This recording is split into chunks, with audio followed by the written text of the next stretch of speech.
Okay, hey everybody, it's Drew here again. It's a little windy in Malta today, not bad, not as bad as last time. But I got some complaints last video, not complaints, just some suggestions to, show the country a little bit more when it's not rainy and windy and stuff. So here's a little bit of Malta. Hope you guys enjoy it.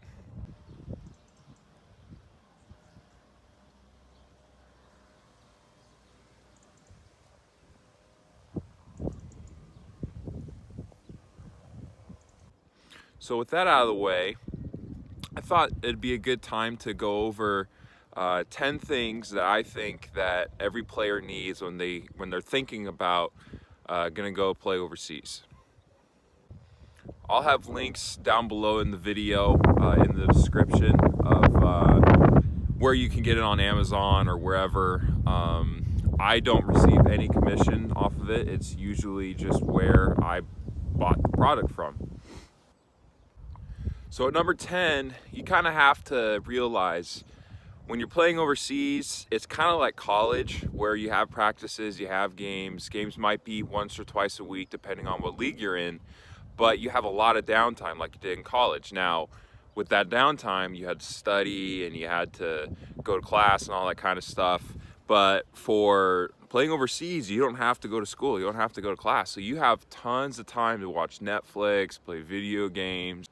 At number 10, I would say bring a game system. Bring your Xbox or PlayStation or Wii if you still have that, or whatever you want to bring to fill up the time, because you're going to have a lot of downtime.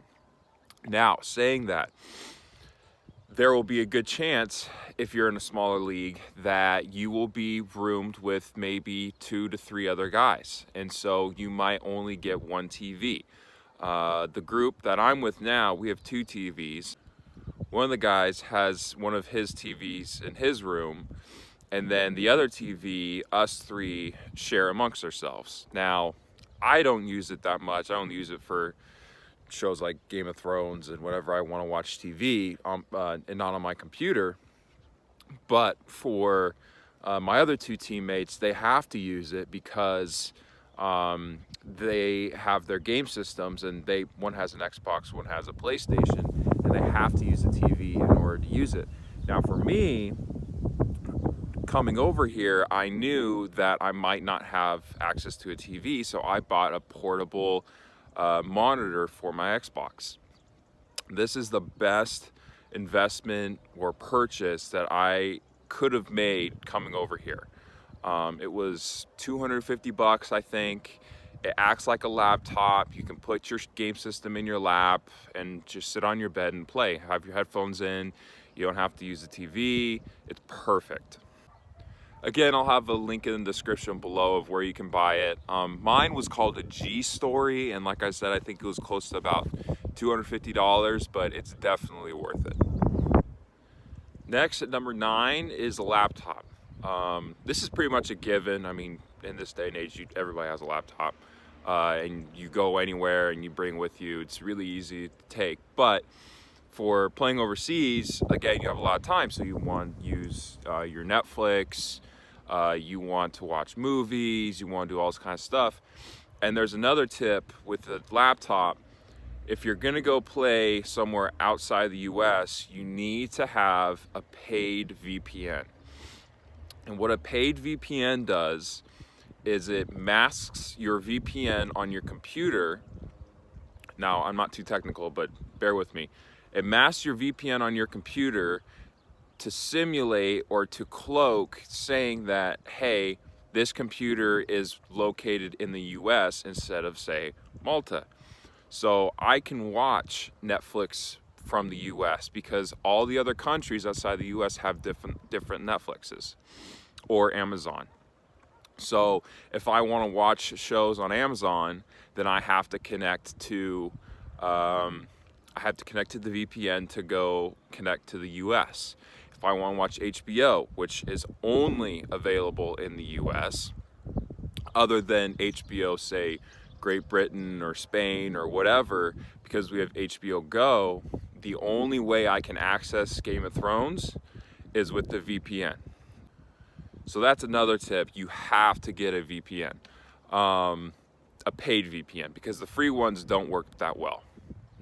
Now, that being said, with the laptop, yes, you want to watch Netflix, you want to watch Amazon, you want to do whatever you want to do, answer emails. You might not just want to sit around and play video games and watch movies all day until practice starts and sleep. You might want to be productive. You might want to do an online course. You might want to start a little online business. Do whatever you want to do, but you want to have that laptop in order to be able to do it. Oh, God.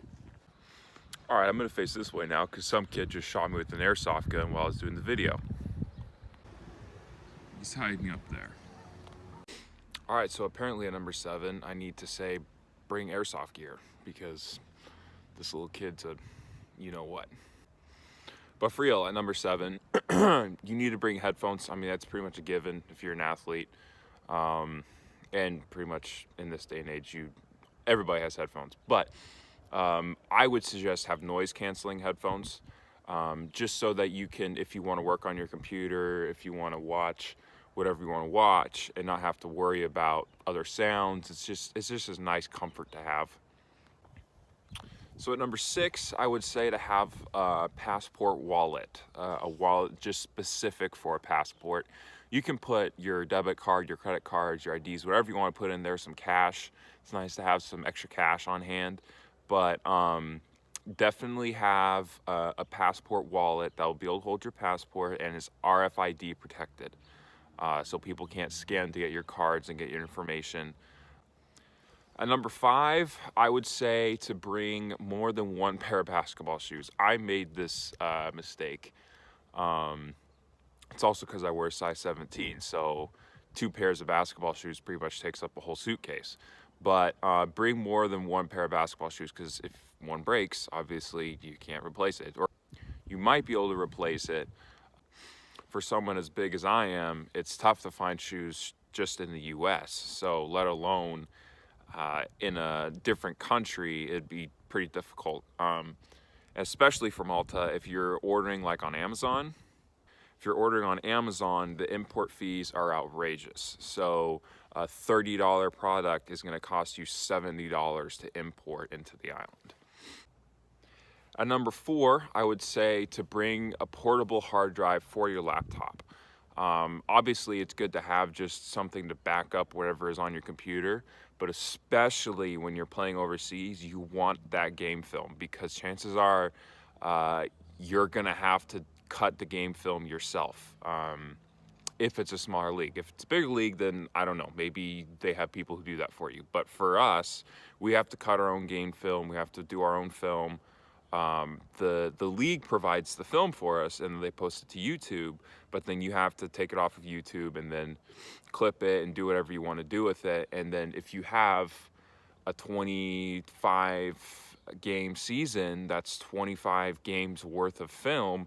That's a lot of data on your computer that you don't want to be slowing you down. So it's good to have a portable hard drive to put all those games on it, and then you can go back and then go through all those games. Number 3, if you use sticks of deodorant back home with non-gel, non-spray stick, I would bring a couple of those with you to wherever you're going. Chances are, at least in Malta, they don't have the sticks of deodorant that we're used to back home. They have this liquid kind of stick that works, it's fine, but if you really, really like those regular sticks of deodorant like we have back home, then I'd bring a couple, maybe 3 or 4 of those, just so you can get through your season with those sticks of deodorant.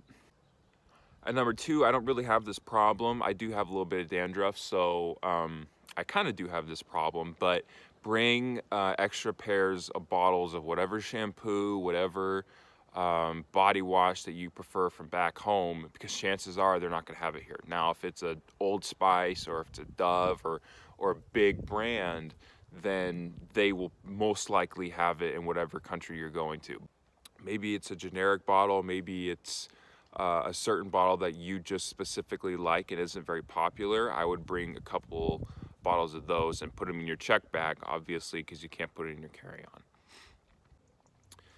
And lastly, at number one, I would say have a good phone with a good camera. I have the iPhone 10 and the camera's awesome, as you guys can see. Um, you're going to be taking a lot of photos. You're going to be traveling over the country. You're going to be going on adventures, and so it's always good to be taking photos, and that's kind of just a given. But also with the phone, the Kindle app is very useful. You have a lot of downtime, so instead of playing video games and watching movies and all that kind of stuff, you can be productive and read a couple books. I have the Libby app on my phone that connects to the library back home, and so I don't have to pay for all the books that I use. I just check it out like it's a library, but I'm just doing it in Malta. And kind of a last tip that I think some guys maybe overlook is bringing a little extension cord for your US plugs. They have their European or whatever country you're in outlet that they have there, and then you'll have the adapter. But then you'll want a little extension cord that you can plug into that adapter, and so you can plug in multiple things at once. Now, obviously you're not going to plug in 5 different things into one outlet because that's a safety hazard. But for like the Xbox with my portable monitor, I have to have 2 plugins. And so I plug in my monitor into a power outlet, and then I also plug in the Xbox into the power outlet. And so you might not get all the outlets that you need for whatever game system or laptop or whatever electronic device you have. So it's always good to have like that extension cord to kind of help things along and make life easier. So that's 10 things. Hope you guys liked it. I hope you guys liked the view. I think the next video we'll kind of talk about 10 things you need to know before coming over. And I'll probably release that sometime next week. But until then, thanks for watching. See you guys later.